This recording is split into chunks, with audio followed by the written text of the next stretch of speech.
खुलुमबाय बाथौ बिबुंसारनिफ्राय आं बिबारसा बर' camera person Dinesh Basumatary बिथांजों जों दङ दायो माजबाद बियाबनि 28थि बोसोरारि जथुम्मा जाय जथुम्माखौ जोंनि बियाबनि सिङावहाय थानाय बाथौफुरि गामिनि बानजायनायावहाय खुंनाय जादों। बेयावहाय जोङो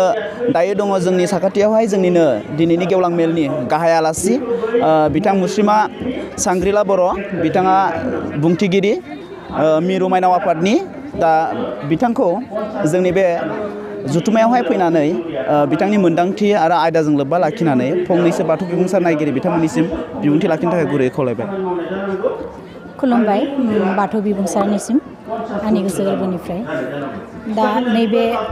माजबाद बियाबनि जि मोनसे सावराय जथुम बेहाय फैनानै आं खोब गोजोननाय मोनदों आरो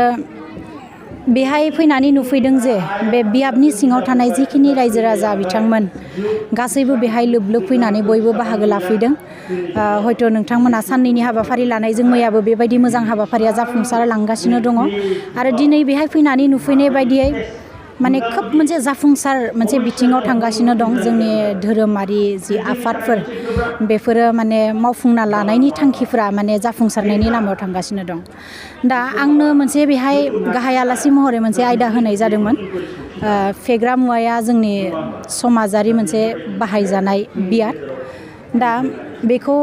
बाथौआरिफोरा फोसाबनाय आरो होबथानायनि राहा दा बे मोनसे आयदायाव आं नैबेखौसो बुंनो लुबैदों दिनैनि नैबे मुगाया बे मुगानि आरो समनिनो मोनसे थोननाय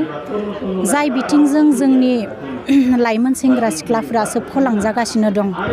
गावनि फिजिकेलि मेन्टेलि मोनसे उइक फारसे बिथांमोना बे बेसादखौ लानानै थांगासिनो दं बेखौ जोंहा होबथानांगौनि गोबां मोनसे दायित्व जानानै फैबाय आरो बे आयदाखौ गोबां गुबुन गुबुन आफादावबो गोबां सावरायनो गोनां जाहैदों। दा मानोना लाइमोनफ्रानो जोंनि फिउचारनि मोनसे इयुन जोलै हिसाबै बिथांमोनानो जोंनि न'खर जोंनि समाजखौ माहारिखौ दैदेनगोननि सासे दैदेनगिरि जाहैगोन हिसाबै जों बिसोरखौ मोनसे मोजां बिथाथियाव मोनजानो लुबैनानै दा बेफोरबायदि फेग्रा बेसादनि सायाव सावरायफ्लेबाय थानायखौ जोङो लानो गोनां जादों आरो बेखौ होबथानायखौ खालामनायजों लोगोसे जाय बिथांमोना फेग्रा बेसादफोरखौ लानानै गावसोरनि जिउखौ मोनसे खहा जानायनि लामायाव थांगासिनो दं बिथांमोना जाहाथे बिनि फारसे गोजान जानानै गावखौनो मोनसे लामा सं दाननानै आवगायलांनो जाहाथे नाजायो बेखौ जों धोरोम आफादनि जानानै बा जों साफा बिमा जानानै जों बेबायदिखौ लुबैयो। मानोना सोबग्रा बेसादखौ लाइमोन समनिफ्रायनो लानाय लोगो लोगो बेहा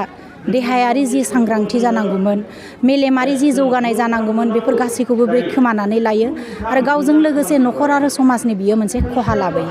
दा बे बिथिंखौ नोजोर होनानै जोंनि धोरोमारि सावराय मेलफोराव थानसालिफ्राव जोंनि साफ्रोमबो लाइमोनखौ गोसो गुदुं जानानै बयबो हाबफैनायखौ आङो लुबैयो। आर'जआव जोंनि हारिमुवारि दामजु खाम सिफुं जथा सेरजा दामनाय बाहागो लानाय जोंनि धोरोम सिबिनायाव जोंनि जिखिनि गियान बाथौनि जि गियानफोर होनाय बेफोर गासै बोसोन गियानि बानिफोरजों सोलिलांनानै जोंनि गागि दैदेनगिरिफोरनि मोजां बोसोन होनायफोरखौ लानानै जाहाथे जोंनि साफ्रोमबो बाथौआरि लाइमोनफ्रा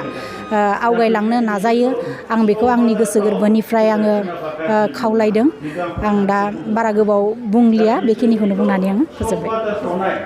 जोबोद साबायखर थाबाय आब'निसिम मिजिंथियो आब'नि जाय दिनैनि आयदानि सायावहाय बिबुंथि बे बिबुंथिया